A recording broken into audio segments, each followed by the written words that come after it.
मंदिर के बाहर एक बड़ी भीड़ जमा हो जाती है। स्वयंसेवकों द्वारा व्यवस्था बनाए रखने के प्रयासों के बावजूद उनकी उत्तेजना स्पष्ट है। एक साइन पर स्पष्ट रूप से लिखा है, फोटो और वीडियो लेना मना है। भीड़ में मिस धैर्यपूर्वक अपने माता पिता के साथ लाइन में खड़ी हैं। उनकी उत्सुकता बढ़ती जा रही है। कुमारी मंदिर के प्रवेश द्वार पर चुपचाप खड़ी है।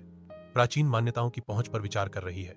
पवित्र परिवेश के बावजूद वह भूत भगाने के प्रति संशयवादी बनी हुई है और अपनी अविश्वास में दृढ़ है।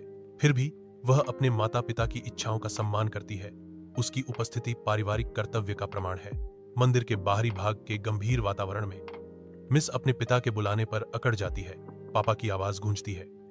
मिस, उसे याद है कि कोई और भी उसे उसी नाम से बुला रहा था और कह रहा था, भाग्य का धागा बहुत पतला होता है, इसे टूटने मत देना, ठीक है? कुमारी मंदिर के सामने धूप में खड़ी है। हाँ, उसने कहा। शब्द उसके विचारों में गूंज रहे थे। अपराधबोध से प्रेरित होकर वह उस पल को फिर से जीती है जब वह सहमत हुई थी। हाल ही में हुई त्रासदी के बाद माता पिता को डर और चिंता की एक भारी चादर ने जकड़ लिया है। पापा चुप्पी तोड़ते हुए सुझाव देते हैं, मेरा सुझाव है कि हम पोखरा में माताजी से मिलें। मैं उन्हें जानता हूँ। स्वयंसेवक जानू पुकारती है।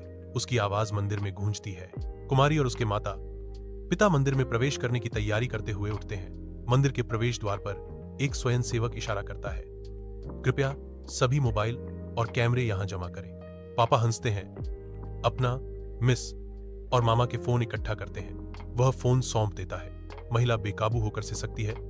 उसके चेहरे पर आंसू बह रहे हैं। वह आदमी उसके बगल में खड़ा है, सांत्वना देने के लिए हाथ आगे बढ़ा रहा है।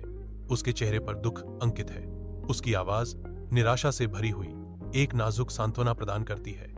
जीवन ऐसा ही है, हमें मन की शांति के लिए प्रार्थना करनी चाहिए। कुमारी ने देवताओं के एक अभयारण्य की कल्पना की थी, फिर भी वह खुद को कठोर वास्तविकता के स्थान पर पाती है। कमरा शांत अपेक्षा से भरा है। एक निजी बैठक खुलने वाली है।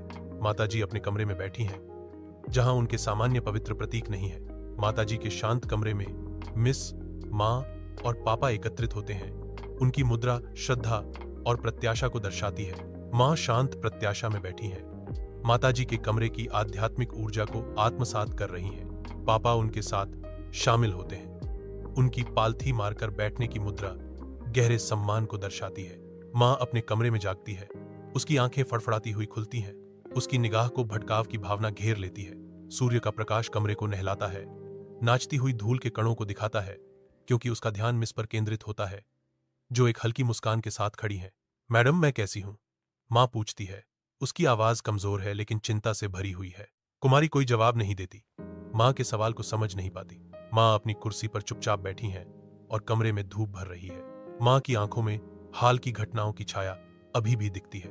पिछली दुर्घटना से मुझे कोई शारीरिक नुकसान नहीं हुआ, लेकिन इसने एक मानसिक निशान जरूर छोड़ दिया, माताजी कहती हैं। उनके शब्द हवा में लटके हुए हैं। वह अपनी कुंडली में किसी भी दोष के बारे में जानने आया है। पापा ध्यान से सुनते हैं। माँ अपनी आंखें बंद करती है, शांति का एक पल खोजती है। वह कहती है कि वह संयोग से जीवित नहीं है, कोई उसे बचा रहा है। माँ बड़बड़ाने लगती है। उसका शरीर एक दृश्यमान डर से कांप रहा है।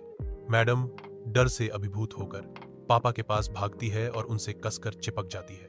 माँ की बड़बड़ाहट तेज हो जाती है और उसके नीचे की चटाई जोर से हिलने लगती है।